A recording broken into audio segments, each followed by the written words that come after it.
as I barely made it out of our small apartment with a quickly packed bag. The cold winter night bit me. I had my travel bag in one hand and my 6-year-old son Lucas in the other. Lucas clung to my leg, his little body so small. I was shaking from the cold and the fear that filled our home just now when I heard my husband's voice.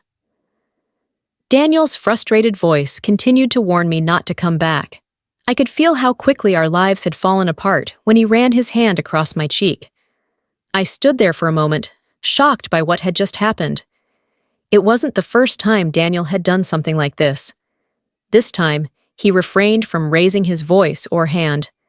I committed a transgression that I was unable to overlook. All I did was attempt to save our son's life, and now I faced expulsion. On a cold night in Pau earlier that week, Lucas got sick with a lung infection.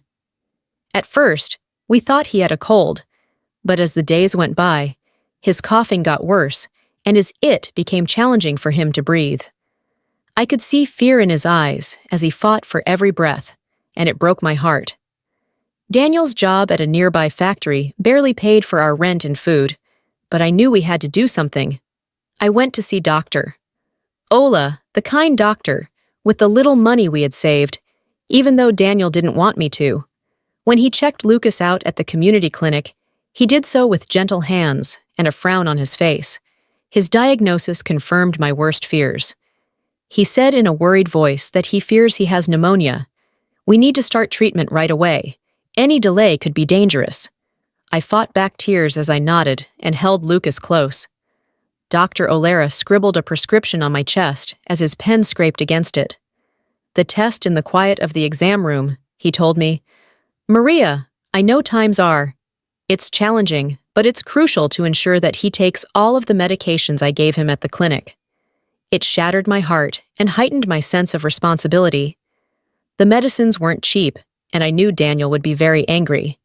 When he discovered that I had spent our savings, I looked down at Lucas, feeling his cold breath and his small hand in mine.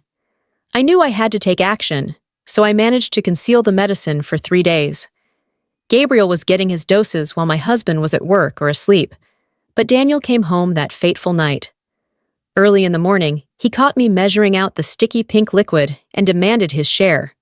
What the hell is that? It was challenging for me to explain, as my words seemed to come out of nowhere. The doctor informed me that Lucas, Daniel, is ill and needs the medication I gave him, too, but Daniel wasn't paying attention. Daniel stepped closer to me, his face filled with anger. His voice got louder with each step. His voice grew louder with each step. What type of fool do you believe you are, with your phony physician and costly medications? I still backed away. As you hold the drug bottle, Daniel, please try to understand what Lucas needs. The sudden slap sent me reeling backwards with its force. The bottle broke as it slipped from my grip. On the old linoleum floor, a pink liquid spread out like blood on the tiles, and at that very moment, something happened. I was also broken inside. Daniel stood over me, breathing cleanly from his chest.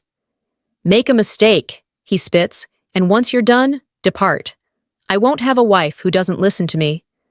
As I stood outside in the cold night air, with Lucas shaking against me, I felt a mix of fear, and I felt a drive that was unlike anything I had ever felt before. I had no idea where we were heading or what we were going to do, but that was one thing I knew for sure. I couldn't let Lucas see me fall apart, Mommy. Lucas whimpered, his words muddled against my voice. Coat.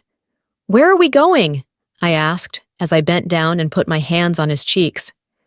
I could hear the rattle in his chest as he breathed. He had a fever. We're going on an adventure, I said. We tried to smile, but first we had to find a place to rest. We went down the street was dimly lit. The nighttime sounds of the city surrounded us.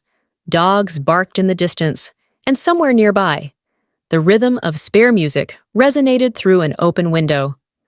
On a different night, we could have heard these sounds. Tonight, the neighborhood felt unfamiliar and dangerous, so I wandered around without a real plan, where Lucas was going in mind. He put one foot in front of the other, while tightly holding his hand.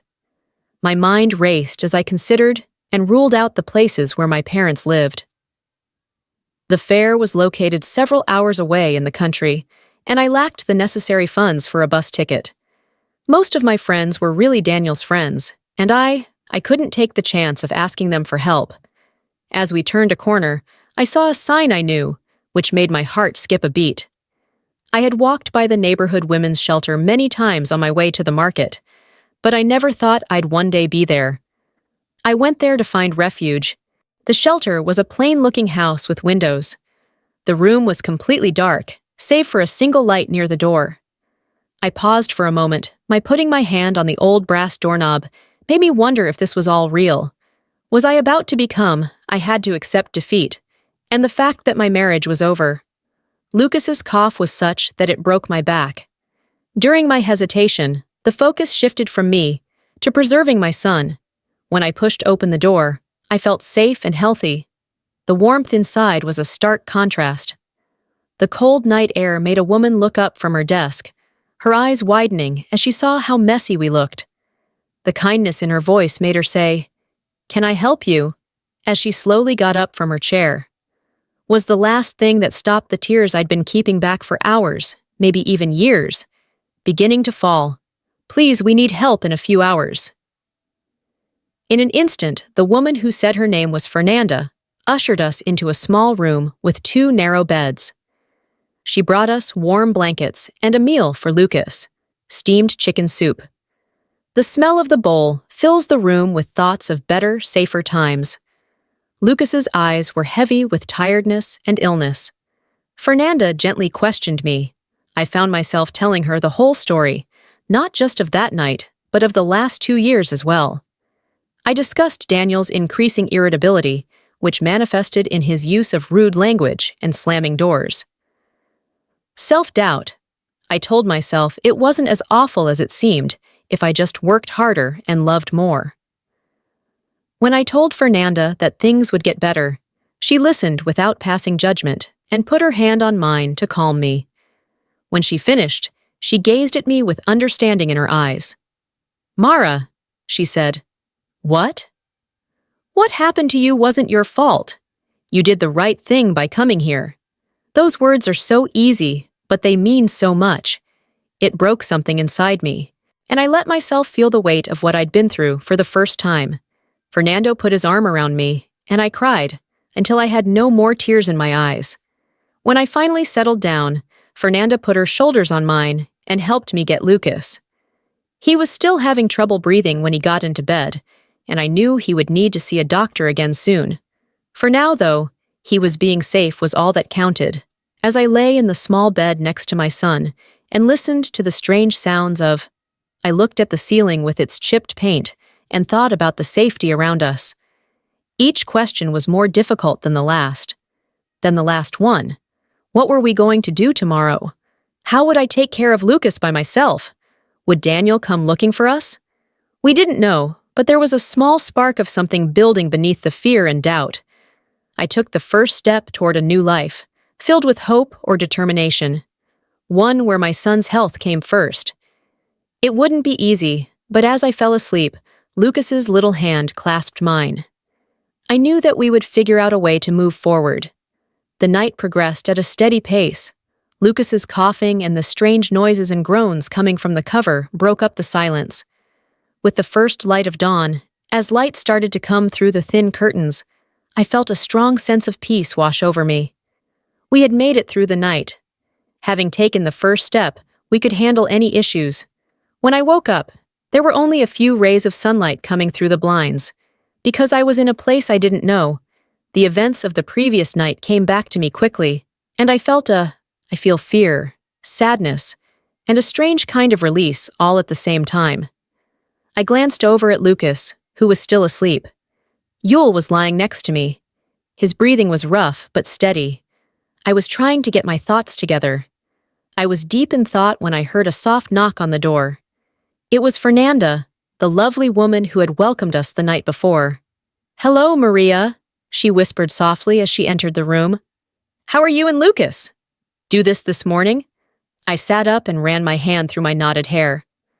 "I'm not sure if it's true, but Lucas is still not well," was the response. Fernanda nodded to show that she understood how scared he was about his cough. We have a nurse here. She is the one who checks on the house every morning. She will arrive shortly, and we will ensure that Lucas receives the attention he deserves. If on cue, Lucas instantly woke up, opened his eyes, and began coughing. Fernando left and returned shortly after, helping him sit up and rubbing his back as he struggled to catch his breath. The nurse, Beatrice, was a middle-aged woman with kind eyes. Soon after she carefully checked out Lucas, she adopted a no-nonsense attitude. Concentrating, she said, "Finally, the antibiotics were working, but we need to keep up I felt a lump form in my throat. I'll write a prescription, and we'll get it filled at the community pharmacy." Since I don't have any money, I felt ashamed of my situation and told them about it. Beatrice gently patted my hand and said, "Now that we have a fund for that, don't worry about that. The most important thing is to get Lucas healthy as soon as possible. Trees to get the prescription filled." Fernanda instructed me to have breakfast before meeting with Clara. Fernanda's talked about the shelter's social worker. She can help you understand your options and plan your next steps. As I made my way to the small kitchen, the shelter's common area was starting to fill up with more women and kids. They appeared just as shocked as I was. Others moved as effortlessly as if they had been here for a long time. A young woman with a baby on her hip smiled at me as I walked into the kitchen. "You're new here, right?" she asked. I answered, "Hi, my name is Gabriella, and this is my daughter, Sophia Maria." I respond with a small smile. "My son Lucas is upstairs. He's not feeling well." A gentle sting of understanding lit up Sophia's face. "The first few days are the hardest," she said. We kept an eye out for each other as we conversed over strong coffee here alone. As I savored some simple cheese bread, I felt a sense of relief. Gabriella shared her personal story with me. When she discovered she was pregnant, she fled from an abusive boyfriend. The shelter assisted her in securing employment and housing. Sophia said it wasn't easy to get her own place.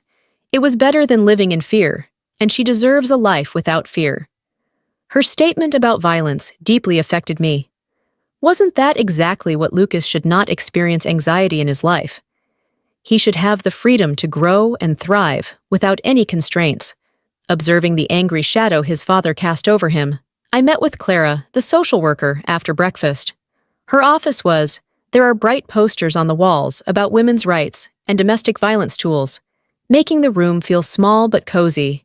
With graying hair and laugh lines around her eyes, she was a warm, motherly woman. "Maria," she said softly, "could you sense her warmth? Please tell me a little about what brought you to us." I found myself telling the story for the second time in less than 24 hours. I told Clara the story of my marriage to Daniel, but this time it was different. She posed questions that provoked new ideas in me. When did Daniel's behavior start to change? I tried to remember the exact date and time, and I think it was around 2 years ago. Since he lost his factory job and had to wait a while to find another one, he increased his alcohol intake and stayed out later. When he was at home, he was always infuriated and found fault with everything I did. Clara agreed and took notes. When I heard the word abuse, it made me think of something very bad. Last. But wasn't that exactly what it was the first time he hit me? A year ago, I opened up about a memory that kept coming back to me. I had burned dinner, slapped me in the face. He said he was sorry and that it would never happen again. But the next day, as we talked, Clara helped me see patterns I hadn't seen before, like how Daniel had cut me off from my family and friends. The way he managed our money made me question my own judgment. "Maria," Clara said, "you should know that what happened wasn't my fault." She leaned forward and looked Daniel in the eyes. "Lucas is a criminal, and you have the right to file charges and request a protection order. We can help you with this. The legal process, if that's what you want." The thought of going to court against Daniel scared me. What if he beat me? I became even angrier. What if he tried to take Lucas away from me? When Daniel yelled that Lucas jerked when something moved quickly, I noticed how scared Lucas looked. I had to do something. And I think I want to file a report. I said, my voice shaking, but determined not to. Just for me, but Lucas deserves better. Clara smiled with a mix of pride and sadness. She thinks Maria made a brave choice. It won't be easy, but we'll be here for you. Lucas's health was a whirlwind of action to help you every step of the way over the next few days. As the medicines continued to work, his condition improved, and I felt a sense of relief as I witnessed the color return to his cheeks and his breathing improve. I filed a police report, my hands shaking as I talked about what had happened. The officer who collected my story that night, as well as in the years prior, was courteous yet professional. He told me that they were going to look into it. Clara helped me get immediate custody of Lucas, a temporary restraining order against Daniel. The legalese was challenging to understand, but Clara carefully broke it all down. They were there for me, ensuring that I understood every step of the process. The other women were at the shelter was a lifeline. They told each other their stories, gave each other advice, and watched Lucas. Gabriella became a close friend of mine when I had meetings. I persevered when things felt overwhelming one afternoon, approximately a week after our initial meeting, due to your strength and perseverance. When I got to the shelter, I was on my way back from meeting with a free lawyer that Clara had set me up with. I stopped at the street corner where the shelter was located. I stopped in my tracks. Daniel was leaning against a lamppost. I couldn't breathe for a moment because my heart was beating so fast. He hadn't seen me yet. I ducked back around the corner and pressed myself up against the wall of a building. What was he doing here? I was standing there, trying to calm my racing thoughts, when he found us. I heard He asked a passerby, "Have you seen a woman?" In a low, frightening voice. In a low, scary voice. With a little boy about this tall and dark hair. They're my family, and I'm scared. A passerby uttered words I couldn't comprehend, and Daniel's footsteps receded. I waited for what? I didn't dare look around the corner again for minutes, but it felt like hours. The street was empty. As I walked back to the shelter, shaking, I looked over my shoulder every few steps. When I slammed the door, I was inside. Fernanda looked at my face and knew something was wrong. "Maria, what is it?" "Daniel," I gasped when I saw him outside. "He's looking for us, Fernandez." As soon as her face turned red, she acted quickly, calling the cops and then getting the rest of the staff together. As part of their safety protocol, they ensured that all the doors were locked and that all the women were. After the initial panic subsided, we found all the kids. I sat in the common room with Lucas curled up next to me. When I felt his small hand tightly gripping mine, I realized that this wasn't just about getting away. After a bad night, or even years of abuse, this was about starting over with our whole lives. I'm concerned about creating a safe and happy future for everyone. Clara found me there, her face serious but calm. "Maria," she said, "I know this is scary, but remember that you're not alone. We're here to protect you and Lucas.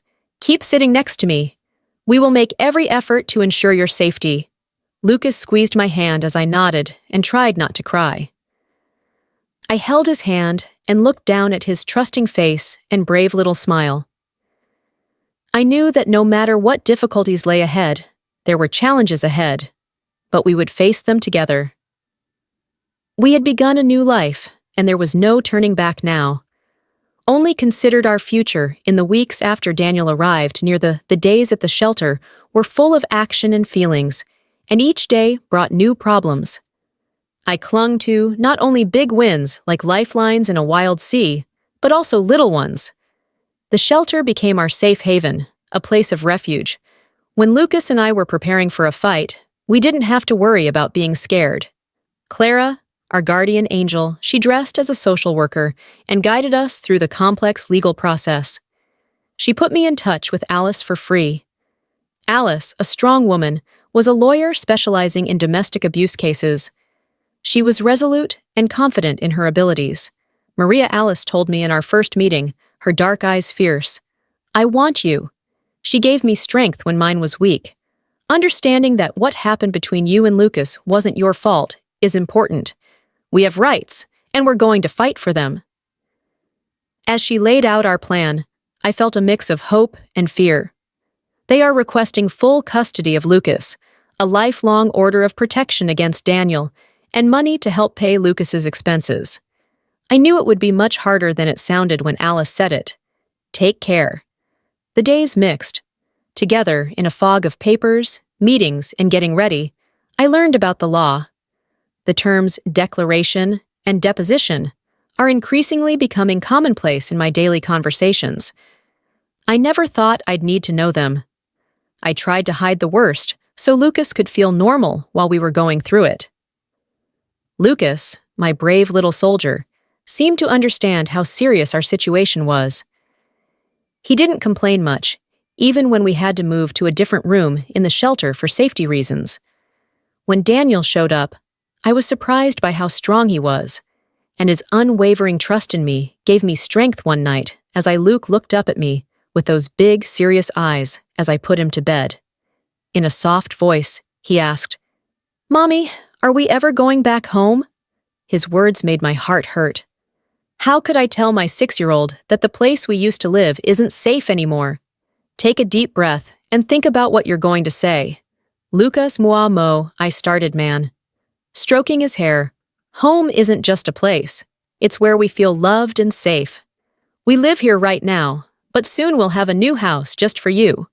He appeared to comprehend more than his age should have allowed him to for a considerable period. As long as we're together, isn't that right, Mommy? I gave him a tight hug while fighting back tears. Right now, as long as we're together, we're at home. The court date was getting closer. As the stress level rose, I jumped into getting ready, working with Alice to gather proof and build, for our case.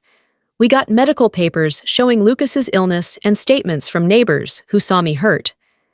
Daniel's reactions were evident, and he even had a few brave friends who were prepared to discuss the changes they had seen in me over the years. But it seemed like Daniel was always there to take 2 steps back for every step forward. He fought every move and denied every accusation.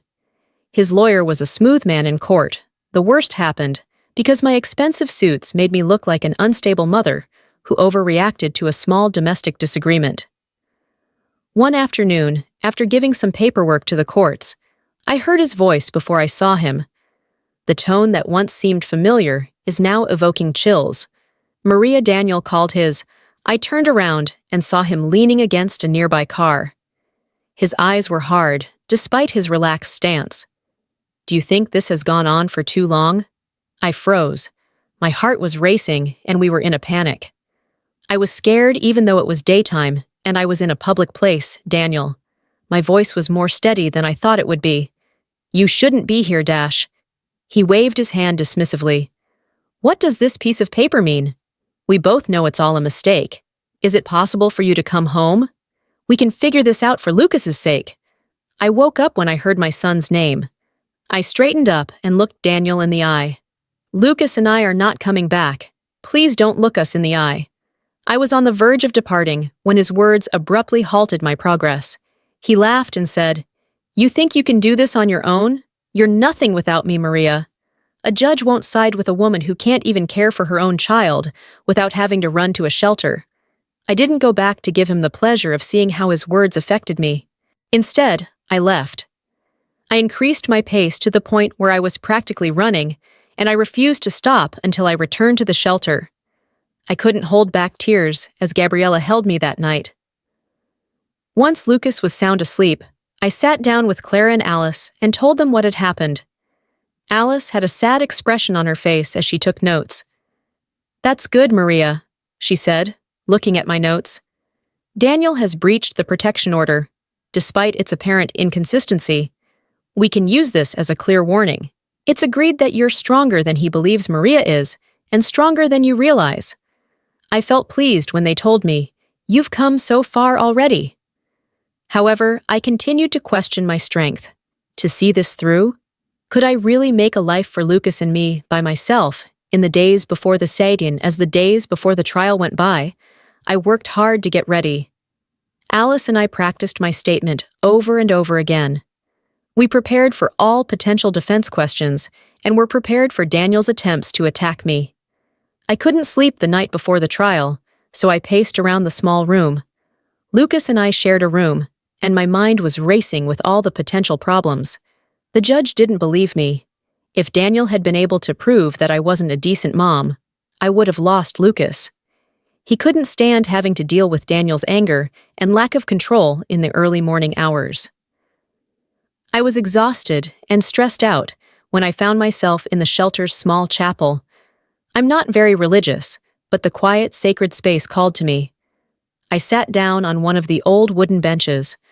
I bowed my head and told whoever was hearing, "Please let the tears come. Give me strength for Lucas."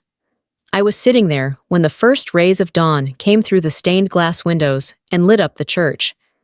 The soft shades of gold and rose, along with the light, made me feel calm and quiet. It was determination that wrapped around me like a warm blanket. I thought of all the difficult times we had been through and how strong I had become. I imagined myself possessing strengths I was unaware of. I thought of Lucas and his unshakable faith in when I returned to our team, I was confident that we would overcome this. Lucas was just waking up in the room. He rubbed his eyes and gazed at me. He asked me with a small smile, "Is today the day, Mommy?" I sat on the edge of his bed, grabbing him in a hug. Yes, more. Today is the day we tell our story, as Lucas wore his cleanest shirt, and I wore the one elegant outfit I had brought with me. I felt a strange mix of, with nerves and dedication. This moment would decide our fate. Future. Before we left, Gabriella showed up at our door with Sophia on her hip. She told me, "I thought of you," as she gave me a tight hug. "You've got this, Maria." As we got ready to leave, a group of women from the shelter met in the common room and gave each other small gifts or words of support. The hand squeezes and pats on the back from those who believed in me, and our cause made me even more determined. Clara drove us to the courthouse, where the city came to life all around us. No matter what happened, I held Lucas's hand tight. It was time to face it together. We had come too far and done too much to give up now. From above, the building stood out in front of us. Its stone front looked strong in the morning light. I took a big breath and straightened my back. This wasn't just this was our opportunity to reclaim our lives and overcome our fear that had kept us locked up for too long. "Ready?" Clara asked her to put her hand on mine. I looked down at Lucas and then back up at the courthouse with a nod. I felt a strength I hadn't known I had as we climbed the stairs. Before we were victims fleeing in the middle of the night, we were prepared as fighters. Strive for the future we deserve. The storm brought us here, but our strength would get us through it. No matter what happened, I knew Lucas and I would face it together, stronger because of everything we had been through. The building loomed before us, its facade a blend of old-world grandeur and intimidating authority. As we climbed the wide stone steps, I felt Lucas's hand tighten around mine. Even though I wasn't afraid of anything, my heart was racing, and I could feel sweat forming on my forehead. The cool morning air surrounded us, and Clara and Alice were there to comfort us. As we went through security at the busy courthouse, the beep from the metal detector made me jump. While letting us through, the guards smiled and waved us, but the crowded hallway didn't help calm my jitters. Alice pulled us away outside of court for one last briefing. Her voice was quiet and steady, which was very different from the I couldn't help but think of Maria. She expressed that she had her eyes fixed on mine. "The truth is, your story is strong. Let it speak for itself." I nodded, attempting to visualize the situation. Lucas pulled on my hand, his eyes wide as he took in his new surroundings. He felt strong from her trust. He asked in a whisper, "Mommy, is Papa going to be here?" The simple question shocked her. I could not figure out how to explain to my 6-year-old son what was going to happen. I knelt down to his lover, brushed a stray hair off his face. "Yes, Coro," I said softly. "You and I are a team, even though your dad is here." Lucas nodded seriously and squeezed my hand. It made me feel secure that he trusted me. It was terrifying, but I couldn't disappoint him. While we were waiting, I noticed Daniel enter the room. His lawyer wore a smart suit and had his hair combed back. He looked like a proper businessman.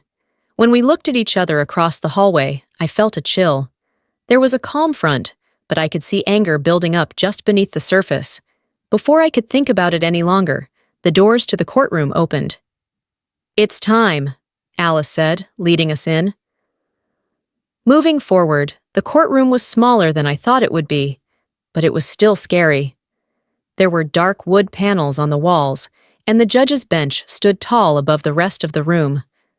As we took our seats, they felt the weight of all eyes on them, the court officials, the few spectators, and most importantly, Daniel and his family. Lawyer and Judge Elena Ramirez swished into the room in her black robes and took a seat. Her face was strict but not mean. As she looked around the room, she said, "Court is now in session," as well as authoritative. What happened next was a blur of opening statements, evidence presentations, and legal processes. Witness statements. I listened as neighbors discussed Daniel's angry outbursts and Dr. Oliveira discussed Lucas's. Each time I spoke about his illness and my efforts to get him care, I felt a strange mix of relief and shame. These things did indeed occur, but why did I wait so long to express my thoughts? When it was my turn to speak, Alice shook my hand to reassure me. I took a deep breath before taking the witness stand. When I swore I would tell the truth, my voice shook, but I did it anyway. This was my opportunity to make my voice heard. I told our story. Daniel's behavior got worse over time, and we were always afraid. The night he threw us out, my voice got louder as I spoke. Mrs. Martins is driven by the need to make them understand that she wants Lucas to never have to deal with such fear again. During cross-examination, Daniel's lawyer asked in a smooth-sounding voice, "Isn't it true that you spent money?" I agreed to seek medical care for my son, despite my husband's disapproval. My son's health was in danger, and you don't think a father should have the right to dictate what the doctor does for his child? I took a deep breath and thought about Alice's advice that every father should have. I carefully stated, "You're right, but you don't have the right to refuse necessary treatment, particularly when a doctor recommends it." The questions kept coming, each intended to cast me in a negative light, unstable or dishonest. But with each answer, I got a stronger sense of, while I was stepping down as a witness, I told them the truth. No amount of smart wordplay could change them. Stand up with your legs shaking and your head held high. I glanced at Lucas, who gave me a charming smile. I saw a small smile and a thumbs up, and I knew right then that we had already won, no matter what the lawyer said. Something valuable, our freedom from fear. Next, Daniel took his turn to speak. When he took the stand, I braced myself for what was to come. His lawyer carefully created a story for him to tell. Mr. Martins was a father who worked hard, a husband who loved his wife, and a man who might have made mistakes but was generally good. "Mr. Martins, can you tell us about the night your wife left with your son?" his lawyer asked. Daniel's face showed pain. I recognized the expression he used to capture my attention. "It was a misunderstanding," he said in a soft voice. "I apologize. Yes, we had a fight, but I never intended for them to leave. When I saw that they were gone, I felt sick with worry and clenched my teeth to resist the urge to scream the truth." Alice put a gentle hand on my arm and told me to trust the process. As Alice questioned Daniel, she carefully selected parts of his story to highlight their inconsistencies and ambiguities. Truths. She showed proof of his controlling behavior by showing me the times he stopped me from getting medical care. Every time I asked Daniel a question, I could see his cool exterior start to break. The old anger, starting to bubble under the surface, finally made Alice ask, "Could you explain, Mr. Martins, why your wife and son were staying near the women's home?" Daniel lost his cool when he broke the temporary protection order. I had every right to see my son, so he snapped his fingers. When he said, "She can't keep him away from me," a grumble echoed through the courtroom. Judge Ramirez stepped in and put down his gavel. Sharply, she told Mr. Martins, Attend to yourself, or you will be held in. When Daniel was trying to calm down, I saw a flicker of something in Judge Ramirez's eyes. Perhaps the remainder of the trial will reveal the man behind the careful facade. As we waited for Judge Ramirez to come back with her ruling, the time went by in a blur of trials and closing arguments. It was tense in the courtroom, and Lucas leaned against me, worn out and confused. All day, he was surrounded by adult talk that he didn't fully understand, which caused me to stroke his hair and whisper reassurances that I wasn't sure I could believe. There was silence when Judge Ramirez walked back into the courtroom. My heart was beating so fast. I was confident that everyone could hear it. This moment would determine the future of Martins, Judge Ramirez began with a steady, clear voice. With all the evidence, this court takes child safety and well-being seriously. She stopped to talk about the right of people to live without fear and abuse. I glanced around the courtroom before settling on you, Mrs. Martins. The court accepts your testimony. Your steps to protect your UNC are commendable, Mr. Martins. Your conduct, both in and out of court, has been commendable. Showed an unsettling pattern of control and lack of concern for your family's well-being. I barely held my breath. Dare to hope, Judge Ramirez said. So it is the decision of this court to grant full custody of Lucas Martins to his mother, Maria Martins, and also the temporary order of protection against Daniel Martins is going to be made permanent. The rest of the judge's words made me feel both relieved and shocked. What were the rules for child support and custody, and what would happen if Daniel broke the protection order? But all I could think about was the fact that it was over, and we were free. When the court closed, I pulled Lucas in a tight hug. Tears were running down my face. We did it, Mo, I whispered. We're going to be okay. Clara and Alice gathered around us, smiles on their faces. I felt pleased and proud. But as we were leaving the courtroom, I heard Daniel's voice. This isn't over. You can't keep my son away from me forever, Maria. Before I could answer, Judge Mr. Martins, Ramirez said in a sharp voice. Ramirez's voice cut through the air. I urge you to carefully consider your next course of action. The court's decisions are final, and I will not hesitate to enforce them. Enforce them to the fullest extent of the law, he said. Daniel fell silent, and his face showed that he was very angry. As they stormed out of the courtroom, I felt the last bit of fear leave me. We were stronger after the storm. As we emerged from the building into the warm afternoon sun, I felt a surge of energy. A big weight was off my shoulders. I knew the road ahead would not be easy, but for the first time in years, I could see a bright and open future. Lucas looked up at me. He asked me, "Are we going home now?" With bright eyes. I smiled, and my heart was filled with joy. I informed him, "Yes, ma'am, we're heading home to our new home." We felt the weight of Judge Ramirez's ruling, like a heavy cloud, as we got ready to leave the courtroom. Daniel's voice cut through the air like a warm blanket. It was low and scary. I knew that tone from the years we spent together. This isn't over, Maria. You can't let it go. Keep my son away from me forever. I automatically clenched my hand. For a moment, my old fears resurfaced as I approached Lucas's house. Overpower the fragile sense of victory we had just achieved, but I couldn't say anything because the panic was already taking over. Another voice echoed clearly and loudly. It was authoritative, and Brooking didn't argue. Judge Ramirez informed Mr. Martin that her voice possessed such sharpness that it could shatter glass. You should carefully consider your next move. When I turned around, the judge was still sitting at her desk, her eyes still on Daniel. Her anger made me want to pull back, and she wasn't done. The court's decisions do not constitute advice. The conversation continued, with each word carefully chosen and full of meaning. These decisions are legally binding, and I will not hesitate to enforce them. The court understood that we should enforce them to the fullest extent of the law, had stopped talking. Everyone's gaze was fixed on the table in front of us. Daniel's face was covered.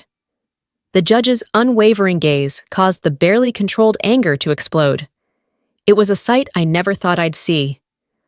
Observe Daniel being intimidated by someone else's authority. Additionally, Judge Ramirez, her voice was a little softer, but still strong. I want to make one thing very clear. What I saw today in this courtroom is more than just a domestic disagreement, Mr. Martins. Your behavior, both in your home and here in my courtroom, there is a pattern of abuse, fear, and lack of respect. I'm deeply concerned about the well-being of your family. And she paused to let her words sink in. I could see Daniel's lawyer was moving around awkwardly next to him, clearly wanting to step in, but not being brave enough to do so. Judge Ramirez continued, "In my years on the bench, I've seen far too many situations like this one where fear and control prevailed.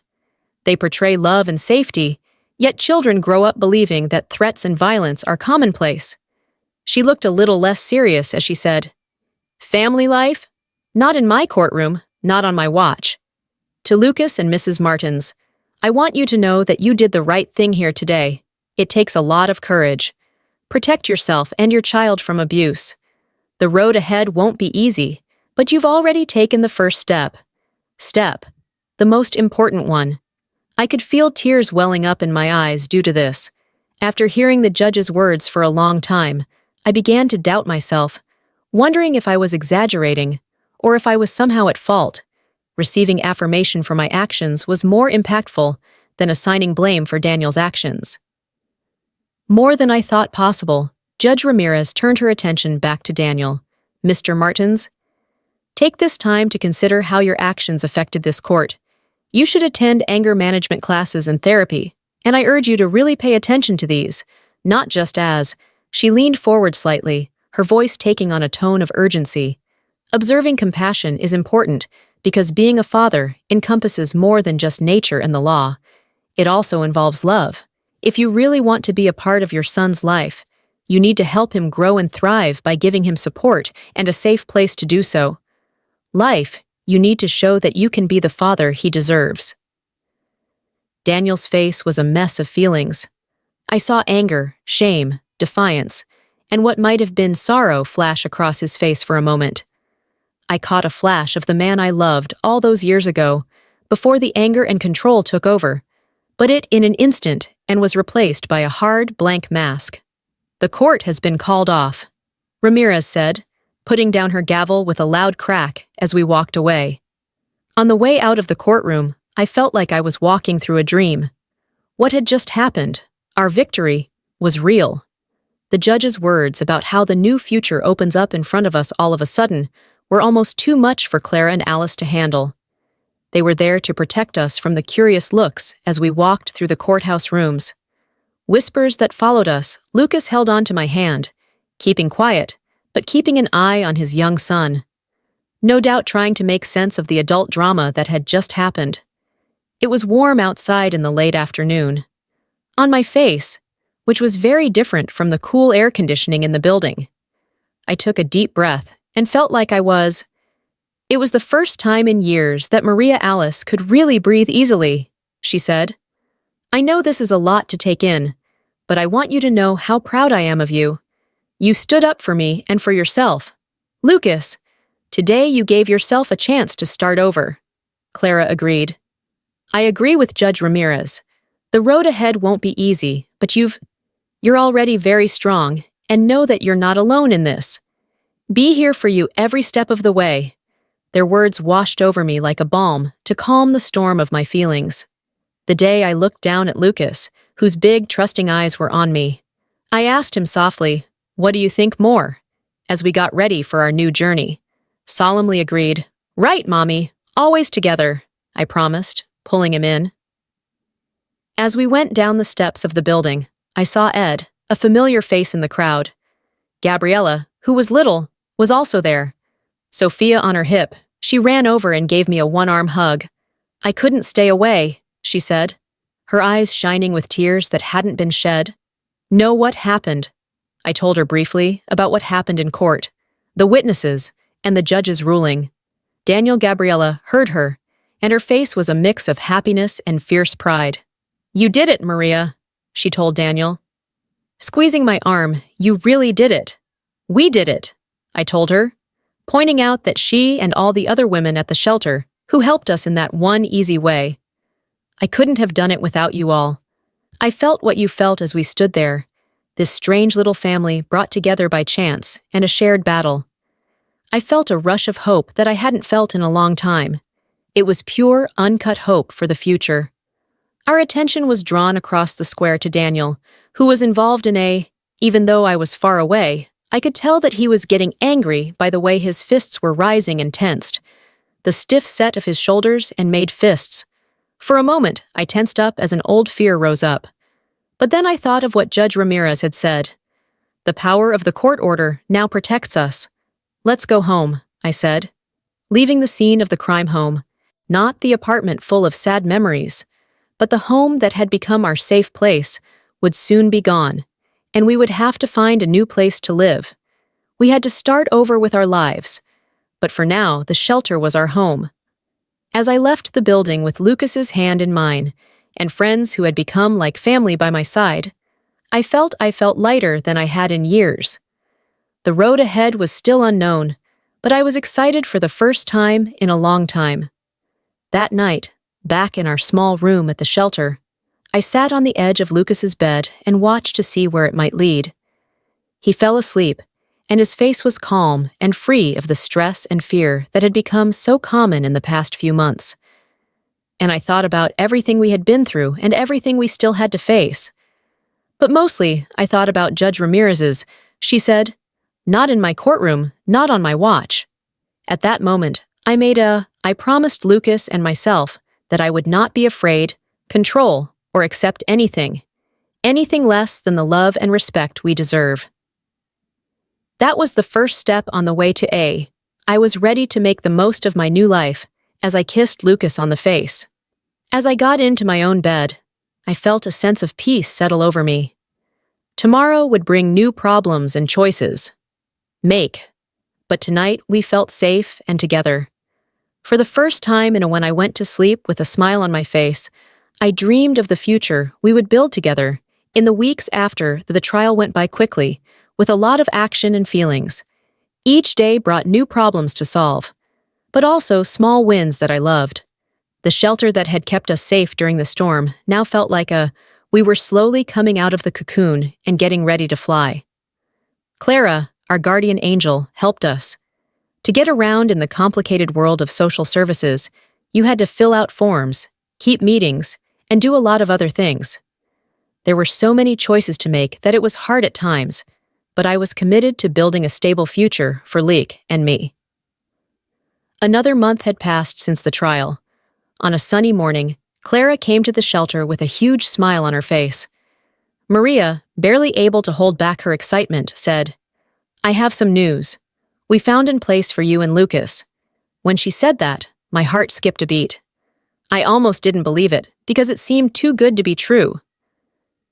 "It's small and in a different place," Clara said with a nod and a twinkle in her eyes.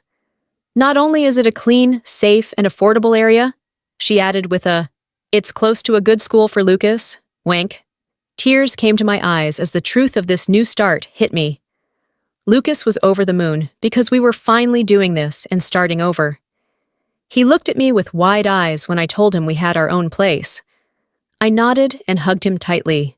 That's right, my own room. It was both exciting and scary the day we moved into our new apartment. All of our things fit into just a few boxes. That showed us how little we had and how little we needed. The apartment was really small, just one bedroom and a bathroom, but it felt like home. It had a living room and a kitchen, but we thought it was a castle as we unpacked and put our things away. Few things around the room, I felt proud and accomplished. It was the first time in years that I had an experience like this. We had earned this. Lucas jumped from room to room with joy. He called out, "Mommy, I can see the park from my window!" And I went to join. I put my arm around his shoulders and stood by the window with him. The view wasn't very good, just a small neighborhood park with a few trees. And a playground. But that night after, it was a vista of chance for us. Lucas fell asleep in his new bed, and I sipped tea in our small living room and thought about how far we had come. The last few months had been the worst of my life, but they had also made me stronger in ways I didn't know I had. I was in a reverie when I heard a soft knock on the door. I opened it. Gabriella was standing there with a homemade cake in her hands and Sophia on her hip. "Surprise," she said with a smile. "Housewarming gift." I was moved by the act as I greeted them, and we ate. While they talked and ate cake, Gabriella looked around the flat and said, "That's a good start, Maria." I nodded, feeling a lump form in my throat. "Be proud of yourself," I said, though because I'm afraid there's still a lot to figure out. "It's normal for you to squeeze my hand across the table, but look how far you've come. Hurry up, you're stronger than you think." Her words stuck with me long after she and Sophia left. I was stronger than I thought Lucas and I were. The next few months were full of new things for me and Lucas. I got a job at a local bakery working early because of my experiences and changes. I worked early shifts so I could be home when Lucas got home from school. The hours were long and the work was hard, but I felt good about making my own money and taking care of my son by working hard. Lucas started at his new school. I was proud to see how hard he worked to make friends and do well in school, even though there were some rough days. Course days when he missed his old home and the way of life he used to have when he asked about. As we walked along one day, Daniel, who was still young, was having a hard time making sense of how complicated our situation was. When Lucas got home from school, he looked at me with those serious eyes of a child. His voice was low. "Does Papa not love us anymore? Is that why we don't see him anymore?" When he said that, my heart sank. How could I explain to a child the complicated things of love, hurt, fear, and healing? I bent down and met his eyes. "Lucas Moore." I began carefully. "Your father, he needs to work on some things that made being with him dangerous, but that doesn't mean he doesn't want to. I love you, Lucas." Lucas slowly nodded as he thought about what I said. "But Mommy, we're safe now, right?" I gave him a tight hug and said, "Yes, kid, we're safe now." As the months went by, we, as Ed and I, got used to our new routine. Our apartment slowly started to look like a home, full of Lucas's art books, from the little things we found together at sale markets on the weekends and at the local library. It wasn't much, but it was ours, and it was full of love. I became friends with some of the other parents at Lucas's school, and our lives started to slowly come together. We were asked to play dates and birthday parties, and I joined a support group for single moms who get strength and support from sharing their stories. One night, as I was shutting up, Eliza, my boss's donor, came up to me in the kitchen. She was a nice woman, in her 60s, with laugh lines around her eyes and flowers all over her dress. "Maria," she said in a serious voice, "I've been keeping an eye on you for a few months now. You work hard, and your baking skills make me blush." She told her, "Thank you, Donor Eliza. I enjoy the work." And she smiled a little, talking to her lips. "How would you like to learn more? I could teach you some of my special recipes." When she talked about running the business side of things, her words made my heart race. Was she really giving what I thought she was? I stuttered, "I would love that." Donor Eliza's smile grew. "Good," we agreed. I thought, start tomorrow, and who knows, maybe one day this place will be yours. When I got home that night, my mind was full of ideas. For so long, I had only been thinking about staying alive and making it through each day. For the first time, I was letting myself to dream of a world where I wasn't just getting by, but thriving when Lucas was waiting for me at home with a book in his hands. "Mom," he said. I grabbed him and kissed him on the face, eager to read with him. Yes, of course. As we cuddled up on the couch with Lucas's warm blanket, we read. A deep sense of peace washed over me as the weight of it hit my side. Our lives weren't perfect. It was still hard because our scars were still healing, but we were safe and happy when we were together, building a love-filled and hopeful life. That night, as I put Lucas to bed, he looked up at me he said, "Sleepy smile, Mommy, I'm happy." Tears came to my eyes as I rubbed them together. I whispered, "Me too," as I pulled his hair back. I paused for a moment as I shut his bedroom door. I felt so thankful that we had come so far since then. We ran away from our old life on a scary night. I thought that we had faced our fears, weathered the storm, and come out stronger. When I heard Judge Ramirez's strong words in court, I thought of Clara, Alice, Gabriella, and all the other women at the shelter that had helped us. I thought of Eliza, the owner, and how much faith she had in me. I also thought of Lucas, my brave dog. We still had a long way to go. That tough boy had been my strength when I thought I had none left.